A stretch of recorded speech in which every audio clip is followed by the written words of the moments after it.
அனைவருக்கும் வணக்கம். இன்றைக்கு ஒரு மிக முக்கியமான நாள் நண்பர்களே. இந்தியா சாதனை படைத்திருக்கிற ஒரு நாள் அப்படின்னே சொல்லணும்.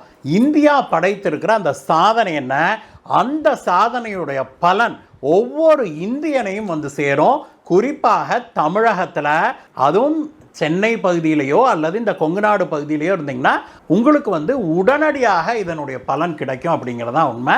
அப்படி என்ன சாதனையை இந்தியா செய்திருக்குது, அதை பற்றி தான் இன்னைக்கு பேச போகிறோம் நண்பர்களே. வாங்க.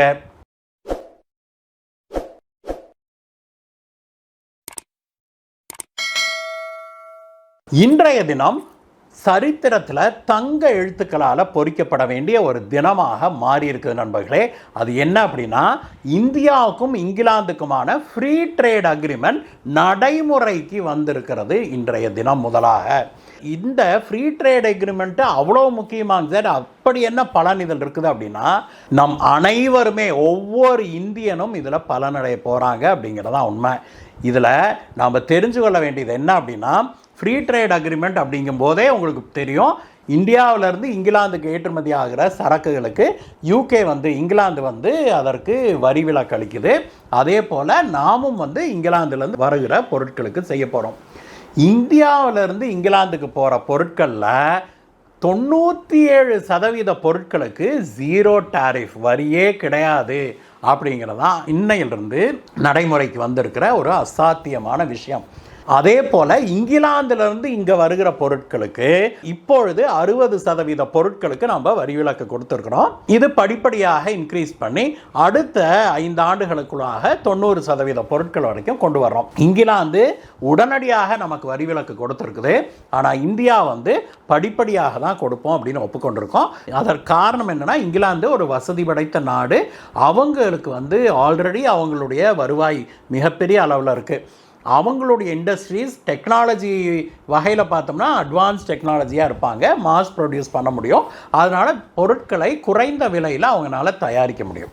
அப்படிப்பட்ட மலிவான பொருட்கள், குவாலிட்டியான மலிவான பொருட்கள் இந்தியாவுக்கு வந்ததுன்னா, இந்தியாவில் தயாராகிற அதே பொருட்கள் நமக்கு வியாபாரமாகாது. இது காஸ்ட்லியாக தெரியும் இல்லையா, அது வந்து இந்திய தயாரிப்பாளர்களை பாதிக்கும். அப்படிங்கிறதுனால இந்தியா படிப்படியாக கொடுப்பதற்கு ஒப்புக்கொண்டிருக்குது.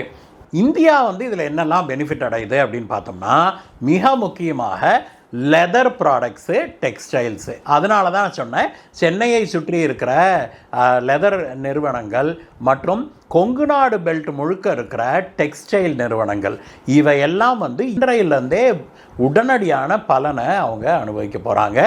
இந்த பொருட்களை இங்கிலாந்துக்கு அனுப்பணும்னா ஜீரோ டாரிஃப், இறக்குமதி வரியே கிடையாது அப்படிங்கிற பார்க்குறோம். இது மட்டுமல்ல, இந்தியாவிலேருந்து ஏற்றுமதி ஆகிற மேலும் பல பொருட்களுக்கு அங்கே வந்து விலக்கு அளிச்சிருக்கிறாங்க, முழுமையான வரி விலக்கு அளிச்சிருக்கிறாங்க. எல்லாத்த விட மிக முக்கியமானது என்ன தெரியுமா, இங்கிலாந்து தான் முதல் முறையாக இந்தியாவிடம் சர்வீசஸ் செக்டாருக்கு ஃப்ரீ ட்ரேட் அக்ரிமெண்ட் போட்டிருக்கிறது. அப்படின்னா என்ன அப்படிங்கிறத நான் விளக்கமாக சொல்கிறேன், கேளுங்க, அப்போ தான் உங்களுக்கு புரியும். பொதுவாக ஃப்ரீ ட்ரேட் அக்ரிமெண்ட் அப்படிங்கிறது பொருட்களுக்கான வரி விலக்கு தான். இந்தியாவிலிருந்து நம்ம துணிமணியோ அரிசியோ அனுப்புகிறோன்னு வைங்களேன், அது வந்து ஒரு பொருள் இல்லையா, அந்த அரிசி அங்கே போகும்போது அதுக்கு வரி விலக்கு அளிக்கிறதோ வரி போடுறதோ அவங்களுடைய ரைட்ஸு, அதை பண்ணுறாங்க. இப்படி வரி போட மாட்டேன்னு சொன்னால் அது வரி விலக்கு.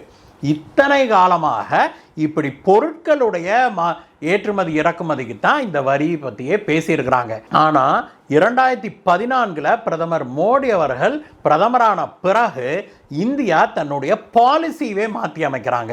இனிமேல் ஃப்ரீ ட்ரேட் அக்ரிமெண்ட் அப்படின்னா சர்வீசஸ் செக்டாரையும் இன்க்ளூட் பண்ணணும் அப்படிங்கிறாங்க. இது ஏன் அப்படிங்கிறத நம்ம தெரிஞ்சுக்கணும். உலகத்தில் ஒரு பெரிய மேனுஃபேக்சரிங் ஹப் அப்படின்னா அது சைனா. எந்த பொருள் எடுத்திங்கனாலும் சைனாவிலிருந்து தயாரித்து வருது இல்லையா, உலகத்திலே அவங்க தான் பெரிய மேனுஃபேக்சரிங் ஹப்பு. அதே போல் உலகத்திலேயே பெரிய சர்வீசஸ் ஹப் எது தெரியுமா, இந்தியா. உலகத்திலேயே மிகப்பெரிய அளவில் சேவைகளை வழங்குகிற நாடு இந்தியா தான். சேவைகள் அப்படின்னா நாம் வந்து இந்த கால் சென்டர் மாதிரி நிறுவனங்களை பற்றி தான் நம்ம கேள்விப்படுறோம் இல்லையா. கால் சென்டர்னால் என்னது, அங்கே இருக்கிறத இங்கே வந்து நம்ம கேட்டு நம்ம சர்வீசஸ் வழங்குகிறோம். உதாரணத்துக்கு அமெரிக்காவில் வந்து ஐஃபோனுக்கு சர்வீஸுக்கு யாராவது கால் பண்ணாங்கன்னு வைங்களேன், அந்த கால் வந்து இந்தியாவுக்கு தான் வரும். ஏன்னா இங்கே வந்து நம்ம சர்வீசஸை பெரிய அளவில் மலிவாக கொடுக்குறோம். அப்போ இந்தியாவில் இருக்கிறவங்க அமெரிக்கன் ஆக்சென்ட்லேயே, அமெரிக்காவில் எப்படி ஆங்கிலம் பேசுவாங்க அதே மாதிரியே ப்ராக்டிஸ் பண்ணிவிட்டு அதே மாதிரி பாணியில் அவங்ககிட்ட சொல்லுவாங்க. அவங்ககிட்ட டீட்டெயில்ஸை வாங்கிட்டு பதிவு பண்ணி ரைட்டு இத்தனாம் தேதி உங்களுக்கு சர்வீஸுக்கு ஆள் அனுப்புவோம் அப்படின்னு சொல்லுவாங்க. அமெரிக்காவில் இருக்கிறவர் சர்வீஸுக்கு போவார். இந்த சர்வீஸ் செக்டர் இருக்குது இல்லையா, இதில் வந்து இந்தியா தான் உலகத்திலேயே நம்பர் 1 சர்வீசஸ் செக்டர். அப்படின்னா இது மட்டுமல்ல, கால் சென்டர் மட்டுமல்ல நண்பர்களே, இதில் வந்து பல விஷயங்கள் வருது. சாஃப்ட்வேர் டெவலப்மெண்ட் எடுத்துக்கோங்களேன். நாம் வந்து வெளிநாட்டில் அமெரிக்காவில் இருக்கிற ஒரு கம்பெனிக்கு நாம் இங்கே சாஃப்ட்வேர் பண்ணுறோன்னு வைங்க, இங்கே வந்து நம்ம டெவலப்மெண்ட் பண்ணிடுவோம். ஆனால் அதை இம்ப்ளிமெண்ட் பண்ணணும் இல்லையா, அங்கே போய் கிளையண்ட்டோட பிளேஸில் உட்காந்து தான் அவங்களுடைய சர்வரில் தான் நம்ம எல்லாத்தையுமே இம்ப்ளிமெண்ட் பண்ணணும். அங்கே போய் ஃபுல்லாக இம்ப்ளிமெண்ட் பண்ணிவிட்டு நம்ம இன்ஜினியர் திரும்பி இந்தியா வரணும். இப்போ அங்கே இம்ப்ளிமெண்ட் பண்ணுறதுக்கு நம்மளோட சாஃப்ட்வேர் இன்ஜினியர் அங்கே போகணுமா, போயிட்டு அதை முடிஞ்ச பிறகு அவர் திரும்பி வரணுமா? இது ஒரு சேவை அல்லவா? இது வந்து பெரிய அளவில் இந்தியா வந்து வெளிநாடுகளுக்கு இன்ஜினியர்களை அனுப்புகிறாங்க, சர்வீசஸ்க்கு மருத்துவர்களை கூட அனுப்புகிறாங்க. ஏன் இங்கே இருக்கிற டாக்டர்ஸ் வெளிநாடு போய் சர்ஜரிலாம் முடிச்சுட்டு திரும்பி வராங்க, அது ஒரு சேவை தானே. இந்த மாதிரி சேவைகளை பெரிய அளவில் இந்தியா வழங்குது. ஆனால் இங்கே இருக்கிற இன்ஜினியர்களோ டாக்டர்களோ அல்லது பிற டெக்னீஷியன்களோ வெளிநாட்டுக்கு போகிறதுனா அவங்க நாடு விசா கொடுக்கணும்ல, அந்த விசா கொடுக்கறதுல பெரிய பிரச்சனையாக இருக்குது நமக்கு. ஏன்னா நம்ம ஆட்கள் அங்கே போகிறாங்க அப்படின்னா அவங்க டெம்பரரியாக ஒரு 6 மாதத்துக்கோ ஒரு வருஷத்துக்கோ ஒரு டெம்பரரி விசான்னு ஒன்று கொடுத்தாங்கன்னா நாம் போய் பணியை முடிச்சுட்டு திரும்பி வர முடியும். ஆனால் அவங்க வந்து அதை எப்படி கன்சிடர் பண்ணுறாங்கன்னா டெம்பரரியாலாம் கன்சிடர் பண்ணுறதில்ல. எங்கே ஆளுங்க உள்ளே வந்தால் நம்ம நாட்டுக்குள்ளே ஓடிடுவாங்களோ, தஞ்சம் கேட்பாங்களோ அப்படிங்கிற ஒரு ஐயப்பாடில் இந்த விசா கொடுக்கறதுல பெரிய சிக்கல்களை உருவாக்கி வச்சுருக்குது வளர்ந்த நாடுகள் எல்லாமே. இந்த விஷயத்தை தான் பிரதமர் மோடி அவர்கள் பிரதமராக பதவியேற்றதில் இருந்தே பிரச்சனை கிளப்பிக்கிட்டே இருக்கிறார். எல்லா நாடுகிட்டையும் நீங்கள் குட்ஸை எப்படி எங்களுக்கு அனுப்பணும்னு நினைக்கிறீங்களோ அதே போல் சர்வீசஸ்க்கு நாங்கள் எங்களுடைய இன்ஜினியர்கள், டாக்டர்கள், டெக்னீஷியன்கள், சர்வீஸ்மெனை நாங்கள் அனுப்புறதுக்கு நீங்கள் டெம்பரரி விசா கொடுக்கணும் அப்படின்னு போராடி இங்கிலாந்து முதல் முறையாக நமக்கு இந்த மாதிரியான ஒரு விசா வழங்குவதற்கு முன் வந்திருக்குது. இது வந்து சர்வீசஸ்க்குனே வழங்கப்படுகிற ஒரு தனிப்பட்ட விசாவாக தான் இருக்கும்.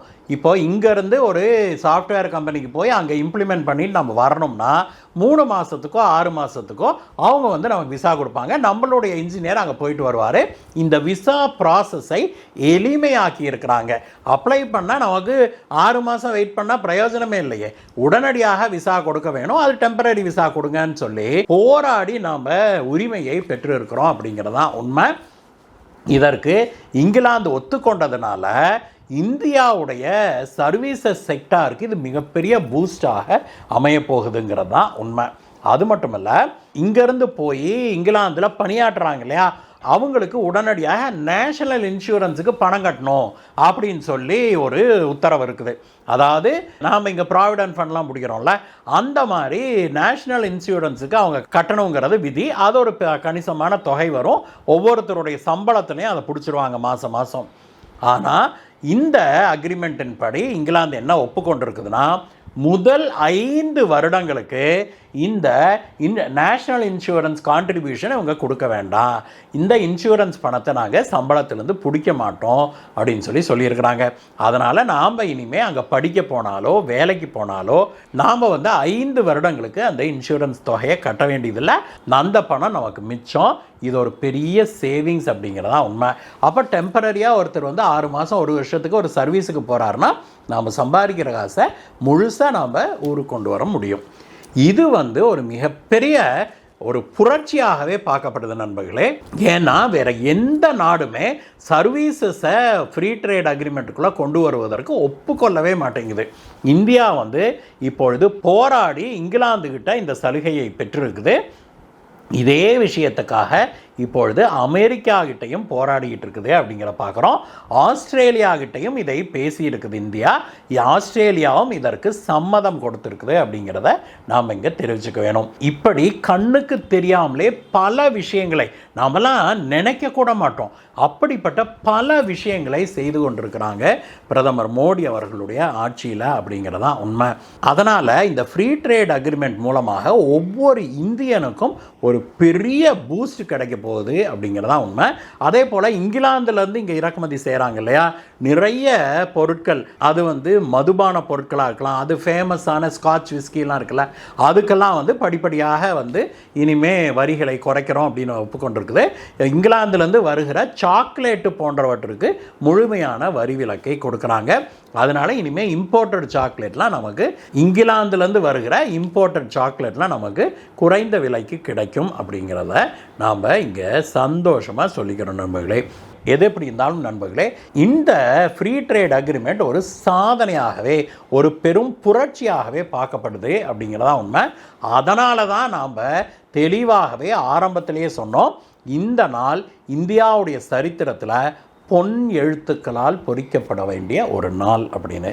இதை நீங்கள் ஏற்றுக்கிறீங்களா? உங்களுடைய கருத்தை சொல்லுங்கள் நண்பர்களே. மீண்டும் உங்களை வேற ஒரு வீடியோ சந்திக்கிறேன். Bye bye.